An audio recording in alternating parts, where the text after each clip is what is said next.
अस्सलाम वालेकुम, मैं हूं जावेद फारूकी।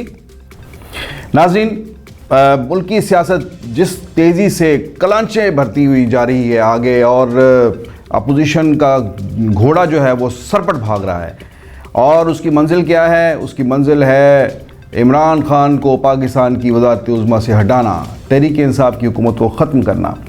इसके लिए राब्ते जारी हैं, ज़ोर शोर से जारी हैं, और एक के बाद एक मुलाकात हो रही है।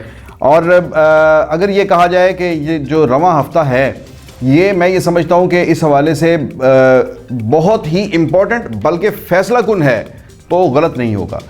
जो मियाँ शहबाज शरीफ ने चौधरी परवेज़ इलाही और चौधरी शुजात से मुलाकात की, उस मुलाकात के अंदर भी हमारे ज़राए का ये कहना है कि शहबाज शरीफ ने उन्हें इस बात का जो है पूरा एहसास दिलाने की कोशिश की कि ये तहरीक अदम एतमाद लाना और इसे कामयाब करना, और फिर सबसे बड़ी बात कि फौरी तौर पर इस तहरीक को लाना ये कितना ज़रूरी है।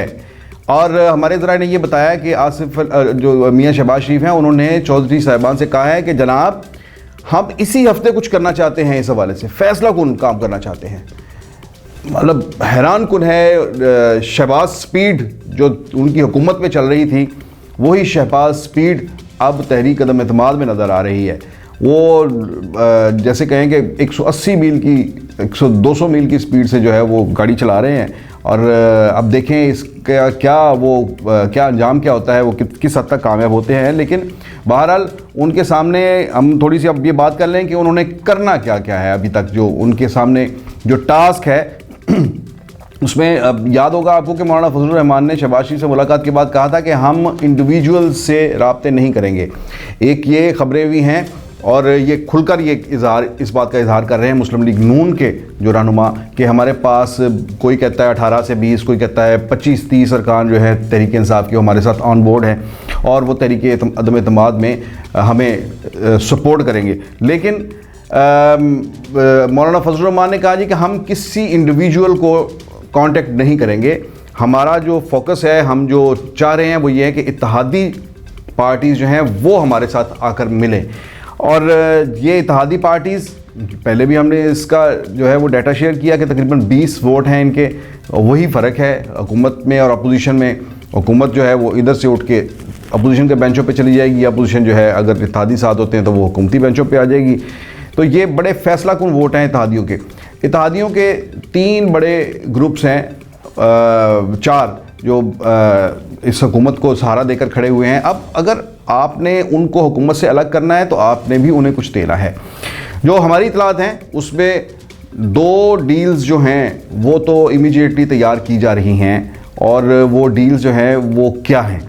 वो डील्स ये हैं कि एक बाप पार्टी जो मेजर अलाई है गवर्नमेंट की, और दूसरी है मुस्लिम लीग काफ। ये 2 पार्टीज़ ऐसी हैं जिनके पास मौजूदा इक़्तिदार में बहुत मेजर चंक जो है उन्होंने शेयर किया हुआ है। मसलन काफ लीग जो है वो पंजाब के अंदर उनके पास जो स्पीकरशिप है, और चौधरी परवेज़ इलाही अपने बाकी अरकान जो हैं उन्होंने वो वज़ीर मुशीर बनाए हुए हैं, और सारी की सारी पार्टी यहाँ पर भी मरकज़ में भी 2 वज़ारतें हैं। तो ये बहुत ज़बरदस्त किस्म का एक पावर शेयरिंग जो है वो इंजॉय कर रहे हैं। जब गवर्नर चले जाते हैं किसी दौरे पर तो परवेज़ इलाही गवर्नर भी बन जाते हैं। तो एक टिकट में 2 मज़े हैं। बाप पार्टी, उसके पास चेयरमैन सेनेट की सीट है, बलूचिस्तान की हुकूमत है। अब इसके बाद उन्हें क्या कहा जाए? हाँ, अलबत्ता बाप पार्टी के साथ पहले हम बाप पार्टी की बात करें। बाप पार्टी के पास जो है वो चेयरमैन सेनेट का ओहदा भी है, और चेयरमैन सेनेट की जो सीट है वो इस वक्त अपोजिशन के रहमो करम पर है। अगर कहा जाता है कि चीज़ें न्यूट्रल हो गई हैं, एस्टेब्लिशमेंट मुदाखलत नहीं करेगी, तो अपोजिशन का सबसे जो आसान टारगेट है वो चेयरमैन सेनेट की सीट है, जिसके ऊपर काफ़ी ज़्यादा प्रेशर भी आया है। यहाँ पर बाप पार्टी जो सुनने में आया है वो ये है कि बाप पार्टी के साथ इस हवाले से बार्गेनिंग हो रही है कि चेयरमैन सेनेट को हम नहीं छेड़ेंगे, लेकिन आप नेशनल असेंबली के अंदर आप हमारे साथ आ जाएं, और बलूचिस्तान की हुकूमत भी एज़ इट इज़ चलती रहेगी, वहाँ पर भी कोई मसला नहीं होगा। ये अलबत्ता हाँ, मौलाना फजलुर रहमान ने ये कहा कि सिंध के अलावा हर जगह पर हम तहरीक अदम एतमाद ला सकते हैं। फिर देखते हैं उसके बाद बलूचिस्तान के हवाले से उनका क्या हो सकती है, पॉलिसी क्या हो सकती है। लेकिन मेरा ख्याल है KPK के अंदर भी तहरीक अदम एतमाद वो नहीं ला सकते, वहाँ पर भी पीटीआई कंफर्टेबल पोजीशन में है। तो ये बाप पार्टी की ये डील हो सकती है कि जिसमें वो चेयरमैन सेनेट की सीट जो है वो बचा ले और उसके एवज में मरकज़ में तहरीक अदम एतमाद को सपोर्ट कर ले।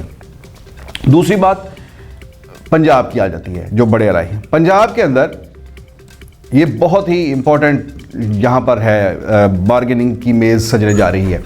यहाँ पंजाब के अंदर देखना ये है कि शहबाज शरीफ जो हैं, नवाज शरीफ जो हैं, वो चौधरी परवेज़ इलाही को क्या ऑफ़र करते हैं। ये सियासत है, यहाँ मुफ्त में कुछ नहीं मिलता, यहाँ आप कुछ जो है देंगे तो कुछ लेंगे। तो चौधरी जो है वो बहुत बेहतरीन बार्गेनिंग करते हैं, पॉलिटिकल बार्गेनिंग करते हैं। और उनके साथ जो खड़े हैं, बाकी लोग जो खड़े हैं, आसिफ अली जरदारी हैं, फजलुर रहमान हैं, वो भी इस हवाले से जो है वो पूरा हिसाब किताब रखते हैं।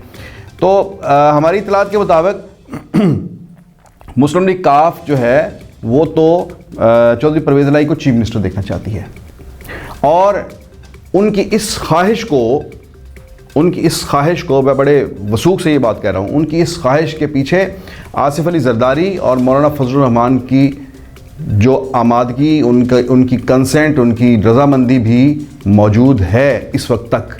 और ये कुछ बैद नहीं है कि ये यहाँ पर मुस्लिम लीग नून को इस बात पर राज़ी किया जाए कि वो चौधरी परवेज़ इलाही को जो तब्दीली आती है तो उसके नतीजे में जो चीफ मिनिस्टरशिप जो है वो चौधरी परवेज़ इलाही को दी जाए। तो देखना ये है कि क्या मुस्लिम लीग नून अपने दिल पे हाथ रख के और जिसे कहते हैं कि अपने सीने में इतनी गुंजाइश पैदा करती है कि चौधरी परवेज़ इलाही को चीफ मिनिस्टर तस्लीम कर ले, क्योंकि तमाम सियासी पंडितों का, सियासी तजियाकारों का ये ख्याल है कि अगर चौधरी परवेज़ इलाही अगर आ जाते हैं पंजाब में तो वो मुस्लिम लीग नून का जो वोट बैंक है वो तो खैर नवाज शरीफ के साथ है, लेकिन जो नून लीग के अंदर इलेक्टेबल्स हैं, चौधरीज जो हैं वो इलेक्टेबल्स की पॉलिटिक्स के स्पेशलिस्ट हैं। तो वो इलेक्टेबल्स जो हैं उनका टिल्ट जो है आइंदा इलेक्शन से पहले चौधरीज की तरफ जा सकता है और चौधरीज जो हैं वो मुस्लिम लीग नून के अंदर से अपनी पार्टी जो है उसको थोड़ा सा बड़ा कर सकते हैं, पीटीआई का कुछ चंक जो है उसे संभाल सकते हैं। तो यहाँ पर कहने का मतलब ये है कि नवाज शरीफ बरादरान जो हैं, शरीफ बरादरान जो है उनके मुकाबले में चौधरी बरादरान की एक नई एम्पायर, नई स्टेट, पॉलिटिकल स्टेट जो है ये इमर्ज हो सकती है। तो क्या इतना हौसला ये दिखा लेंगे कि वो चौधरी परवेज़ इलाही को जो है वो ज़ाते आला वो दे दें? हमारे ज़राए का ये कहना है कि इस हवाले से बहुत ही संजीदा जो है वो गुफ्तगू चल रही है और मुझे तो बाज़ चीज़ों से ऐसे इशारे भी मिले जिसमें मैंने देखा ये कि मुस्लिम लीग नून के अंदर चौधरी परवेज़ इलाही, चौधरी शुजात के बारे में ऐसी गुफ्तगू हुई है और हो रही है, रोज़ाना बयान भी आ रहे हैं और नून लीग के रहनुमा जो हैं वो अपने कारकुनों के अंदर उठते बैठते ये बात करते हैं कि बहुत अच्छे लोग हैं चौधरी बरादरान, हमारा तो देरीना ताल्लुक़ है। और मुस्लिम ये बात ज़हन में रहनी चाहिए कि मुस्लिम लीग नून के अंदर बड़े जो टॉप के जितने लीडरशिप है, ख़ास तौर पर जो पंजाब से या लाहौर से तल्लुक़ रखने वाले, उनके चौधरी परवेज़ इलाही के साथ बहुत करीबी ताल्लुकात हैं, बहुत करीबी ताल्लुकात हैं। और वो नून लीग के अंदर वो उनका एक जो है वो ऐसे कहें कि सॉफ्ट कॉर्नर जो है इस शक्ल में मौजूद है। तो अगले बाकी बादा मुद्दत के लिए साल या 6 माह की अगर हुकूमत बनती है तो इसमें अगर परवेज़ इलाही को हुकूमत देने का ये हौसला कर लेते हैं तो फिर तो इसमें तो मुस्लिम लीग काफ 1 मिनट का भी तवक्कुफ़ नहीं करेगी जब उसे ये गारंटी हो रही हो कि मुस्लिम लीग नून उसे पूरा सपोर्ट करेगी और परवेज़ इलाही चीफ मिनिस्टर बन जाएंगे। फिर तो चुटकी बजाते में जो है वो मुस्लिम लीग काफ जो है वो अपोजिशन के साथ आकर कंधा लगाकर खड़ी हो जाएगी। हाँ, अलबत्ता ये नून लीग की तरफ देखने वाली बात है। एक और चीज़ जो प्रपोज़ल जो डिस्कस हो रही है चौधरी परवेज़ इलाही के लिए और काफ लीग के लिए वो ये है कि चौधरी परवेज़ इलाही को स्पीकर से उन्हें कहा जाए कि स्पीकर नहीं, आप गवर्नर बन जाए। तो गवर्नर मैंने पूछा कि गवर्नर बन जाए तो फिर वो गवर्नर तो बिल्कुल बेख्तियार होता है। तो इसका जवाब ये है कि रूल्स ऑफ बिज़नेस जो हैं वो अगर तब्दील कर लिए जाएँ तो उसमें गवर्नर को कई इख्तियारात मिल सकते हैं और जिसके ज़रिए गवर्नर जो है एक बाइख्तियार गवर्नर, डमी गवर्नर की बजाय वो गवर्नरशिप जिसका गिला करते रहते हैं चौधरी सरवर के मेरे पास तो कोई काम नहीं है करने के लिए, मुझे एक खुड्डे लाइन लगा दिया गया है।